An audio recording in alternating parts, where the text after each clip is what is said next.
My name is Cassidy Monroe. I am 34 years old. The night my mother told me to pack my bags and leave the house I had been holding together for 3 years, she did not look guilty. She did not even flinch. She just sat at the dinner table I had paid for, in the kitchen I had renovated, and told me my brother needed this space more than I did. I almost laughed. Almost. Because what she did not know, what none of them knew, was that 2 weeks before she said those words, I had already made one phone call that was about to change everything in that house, and by the time they realized what I had done, it was already too late to stop it. Before I tell you what actually happened, take a moment to like and subscribe to the channel and tell me your country in the comments. Now, let's begin. The house on Callaway Street belonged to my parents for 30 years. My father, Raymond Monroe, built his entire life around that house. He painted it himself every 4 years. He knew which porch step creaked and which window stuck in humidity. When he died 3 years ago, suddenly without warning, on an ordinary Wednesday morning, he left behind a house that needed him and a woman who had never once managed a bill without him. My mother, Patricia, was 59 years old and completely lost. My brother Tyler was living in Denver. He called twice after the funeral, said he was devastated, said things were complicated. Then he went quiet. The way Tyler always went quiet when reality asked something of him. I was the one who stayed. I gave up my apartment. I moved back into my childhood bedroom. I told myself 6 months, just until she stabilized. That was the lie that cost me 3 years. I became the invisible engine of that house. Mortgage payments when her savings ran thin. The furnace that died in January. The roof that leaked after a storm. The property tax notices arriving in red ink. I turned down a promotion that required travel. I canceled plans. I restructured my entire life around making sure this house never felt the full weight of what it had lost. And my mother, she would sometimes reach across the kitchen table, squeeze my hand, and say, "Cassidy, I don't know what I would do without you." I believed her. That was my first mistake, because while I was paying bills and filing insurance paperwork and sitting in emergency rooms with her at midnight, somebody else was already having a very different conversation about my future in that house. I just did not know it yet. The first sign came on a Thursday evening. I came home to find my mother in the backyard on the phone, speaking low and fast. The moment she saw me through the glass door, she turned away and ended the call within seconds. I told myself it was nothing. 3 weeks later, I noticed the guest bedroom had been silently transformed. Fresh curtains, new bedding. The old furniture rearranged. When I asked, she said she was just refreshing things. I noticed. I filed it away. I said nothing. Then a man named Gerald Walsh started appearing. He was from her church group. Polished, self-satisfied, with the slow, deliberate manner of someone who believed every room was waiting for his wisdom. The first Sunday he sat at our kitchen table, he looked around and said, "Your mother has kept this place beautifully." I thought, this place, that I have repaired, maintained, and financially supported for 3 years. I smiled and said nothing. Gerald came every Sunday, then Thursdays. His opinions spread through the house. Like furniture, he had not been invited to rearrange. Once over dinner, he looked at me and said, "Cassidy, don't you think a woman your age should have her own space by now?" I said, "I'm happy where I am." He smiled. "Of course you are." My mother said nothing. That silence told me everything his words had not. Tyler's name started appearing in conversation like something my mother had been practicing. Casual mentions at first. He called today. Things are hard out there. He misses home. Each time she watched my face just a little too carefully, measuring, testing, calculating how much resistance she might face when the real conversation finally came. The physical signs arrived next. 2 boxes of my winter clothes appeared taped shut in the hallway outside my bedroom. My mother said she was helping me organize. The storage room off the hallway was cleared completely, swept, wiped, aired out, for no reason she would explain directly. One night I passed her bedroom door slightly open and heard 3 words clearly. "Before she finds out." I stopped, my hand against the wall, my heartbeat suddenly loud. Before she finds out? What? I stood there 5 full seconds, Then I walked to my room and sat in the dark and understood, for the first time with complete clarity, that I was not imagining this. Something was already in motion. Something they believed I could not stop. They were wrong. The night it finally broke open began with my favorite meal: pot roast, rosemary potatoes, the good plates, wine on a weeknight. Gerald already seated when I came downstairs, arranged in his chair like a man who had been assigned a role. All of it felt like a stage that had been built while I was at work. My mother made small talk for 10 agonizing minutes.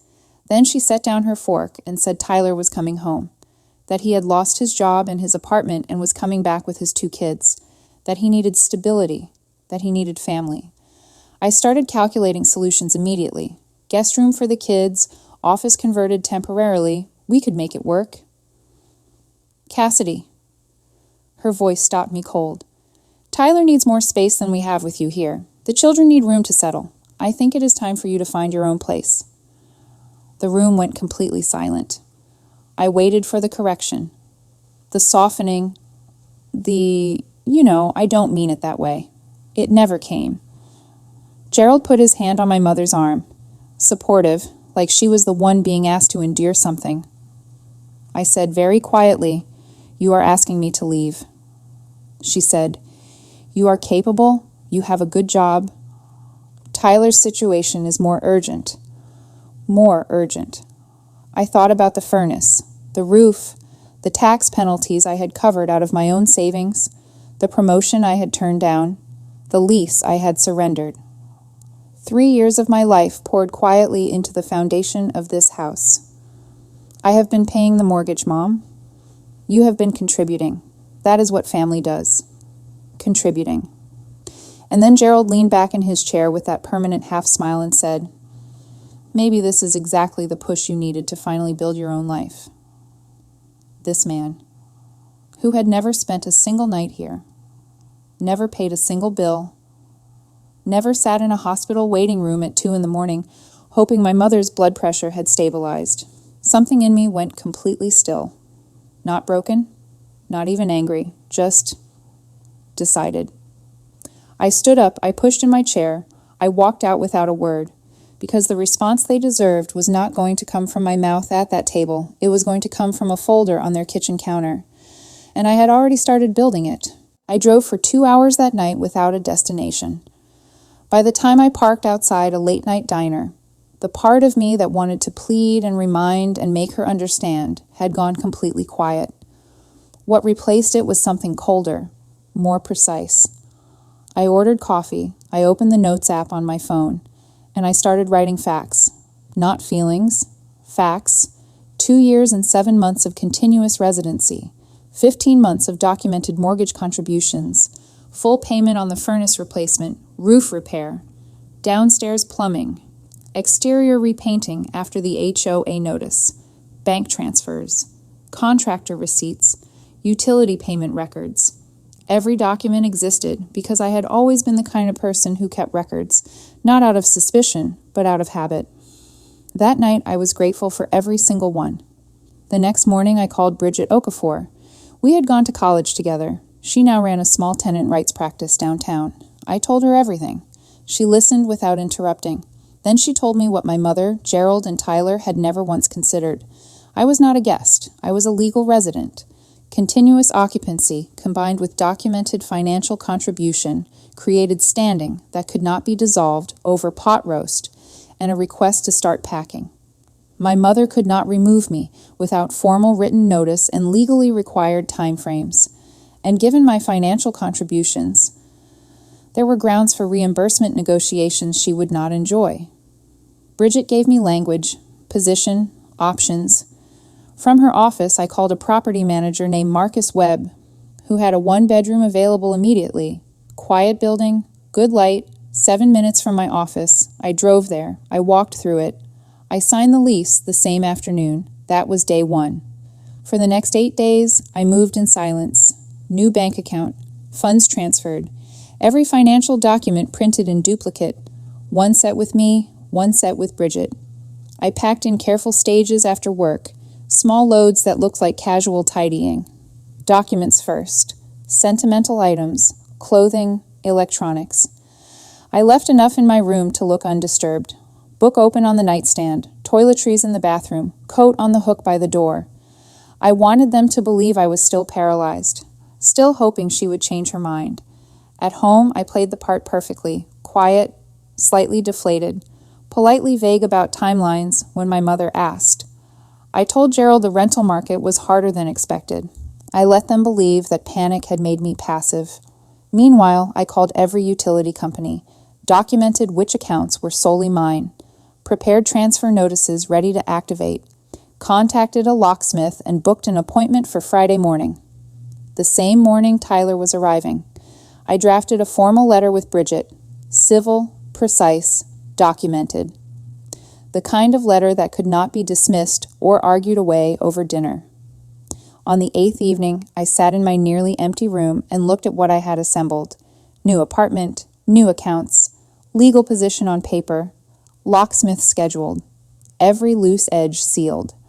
My mother told me, carefully, as if she were doing me a kindness, that it might be easier for everyone if I was not home when Tyler and the kids arrived Friday morning.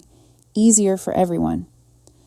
I looked at her over my coffee cup and thought, you have no idea what this house is about to feel like without me holding it together. She left at 7:30 Friday morning to pick them up from the airport.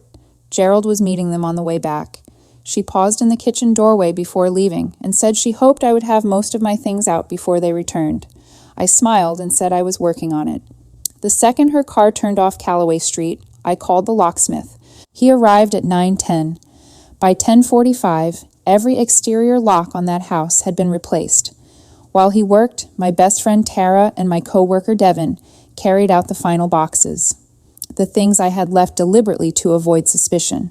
We moved fast and clean. I took only what was mine. I did not touch my mother's belongings. I did not damage a single thing. I was not there to destroy anything. I was there to stop quietly maintaining everything.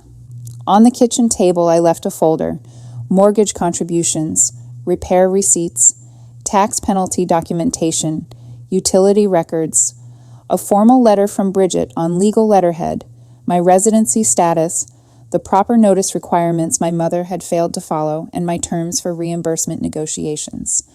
On top of the folder, one sentence in my own handwriting on a plain index card.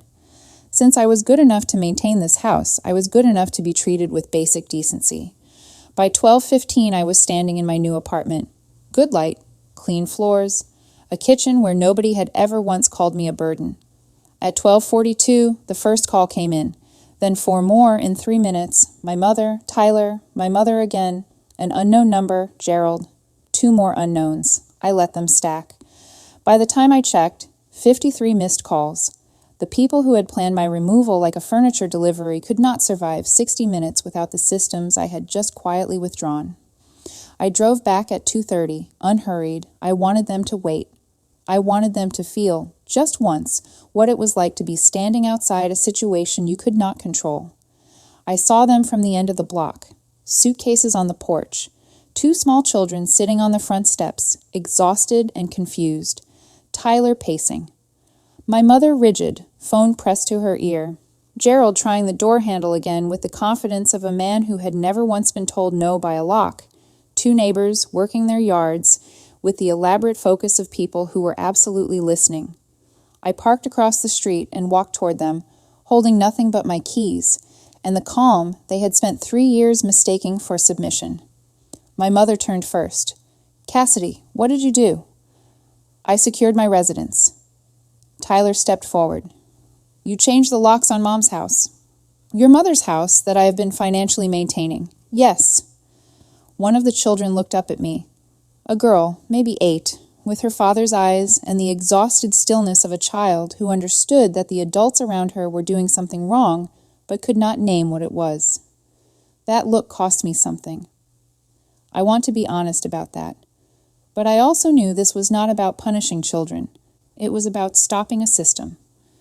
Gerald moved toward me. Young lady, I think you need to understand. I understand the law considerably better than you do. I'd encourage you to keep that in mind. Then I turned to my mother and said it slowly, not in anger, in complete clarity. She had failed to provide legal notice of removal. My documented contributions created standing that no dinner conversation could dissolve. Any further attempt to force my exit without proper process would go through Bridget's office. The folder on the kitchen table explained everything. "This is my house," my mother said.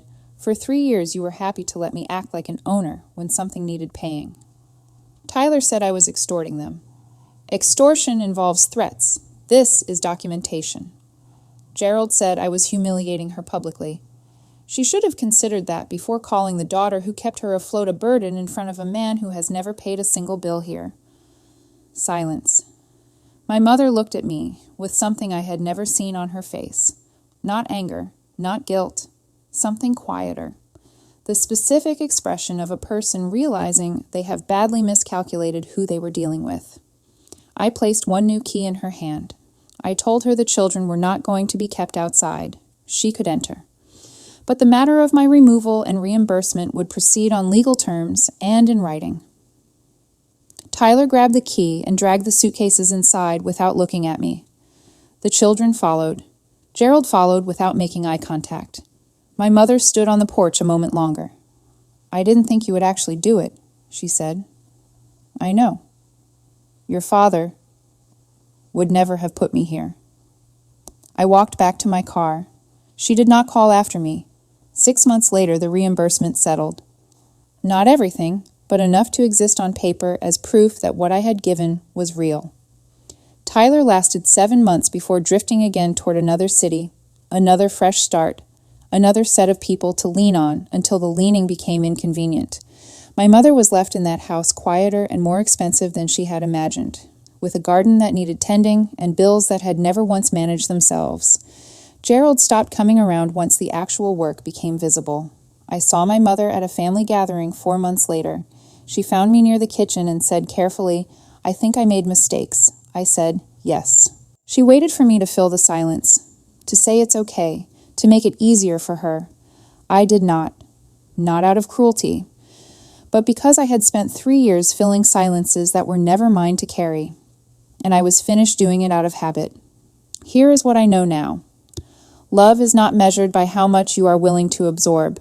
It is not proven by how quietly you suffer or how long you stay useful before someone decides your usefulness has expired. The people who genuinely love you do not schedule your removal while you are at work and then act surprised when you refuse to disappear on cue. Keep records, know your rights, understand what your name is on. Do not assume that being morally right will protect you from people willing to be legally ruthless. Boundaries are not only emotional, sometimes they are a folder on a kitchen table and a locksmith at 9:10 in the morning. And the most important thing, your worth is not found in how replaceable you are willing to make yourself. It is found in the moment you decide, quietly, deliberately, without drama, that you are done being the foundation for people who refuse to acknowledge the ground beneath their feet.